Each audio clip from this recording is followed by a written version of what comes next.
Hi, from the team at PeopleGen. Today we are going to highlight the compliance requirements, financial aspects, cost considerations, IP concerns if any, and the resources that we need for our startup. The main compliance consideration for PeopleGen's virtual power plant include adhering to version 151 of the National Electricity Rules in our setup and operations. These rules specify in detail what electricity generators can and cannot do and how they must operate. For system installations, there are several Australian standards such as AS 5139-2019, which covers the safety of battery systems, and AS 3000 electrical wiring rules. Our technical personnel would be trained and compliant with these requirements. The other most important aspect of compliance is private and confidential customer data that we would possess.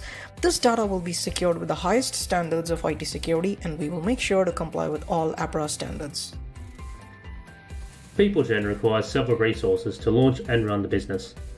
Capital and finance is the most important of these. Money will be needed to establish the business and fund the employment of new team members.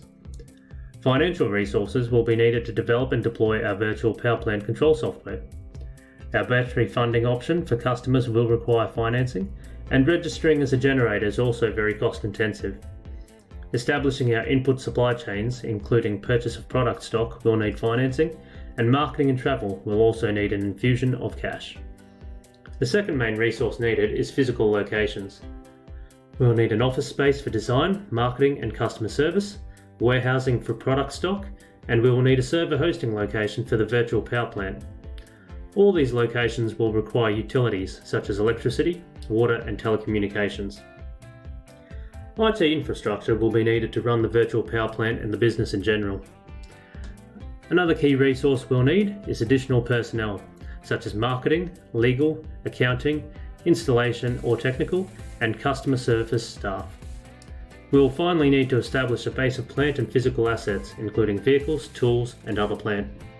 For the finance aspects of our company, the capital to fund our required resources will be raised through the following methods. At the early stage of our business, we will use self-funding for the initial pitch resourcing. To progress further, crowdfunding and angel investors will be attracted for initial proof of concept and prototyping. Venture capital investors will then be sought out to fund MVP development and rollout.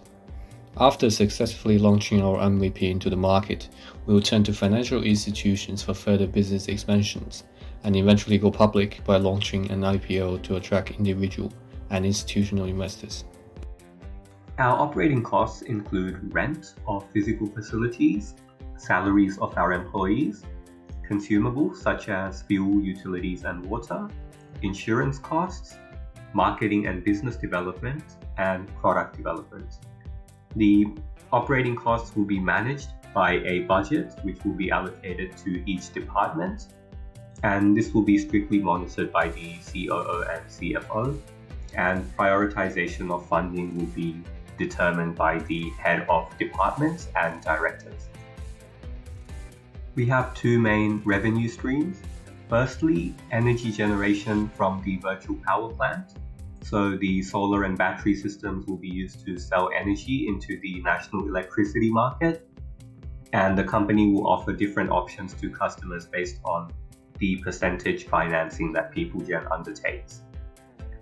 If PeopleGen funds 100% of the battery system, the customer will receive a small percentage of profits, which is still well above the savings that they would make from solar alone, and the company will receive the remaining profits. If PeopleGen funds half of the battery system, the customer will get a larger share of profits from energy trading. And finally, we will charge a fee for battery installation. The intellectual property concerns we have include the theft of our idea and trademark. A copyright agreement will first be obtained to ensure that we have the exclusive right to create, advertise and reproduce our virtual power plant aggregation and market dispatch software. We will then apply for patent to exclude anyone else in the market from making, using or selling our algorithm for the virtual power plant software. Finally, trademarks will be established to protect our name, logo, slogans and brand so that we're distinguishable from our competitors. PeopleGen will adhere to the national electricity regulations and standards to ensure compliance. That way, we will be able to address all our concerns and focus on product development and operations.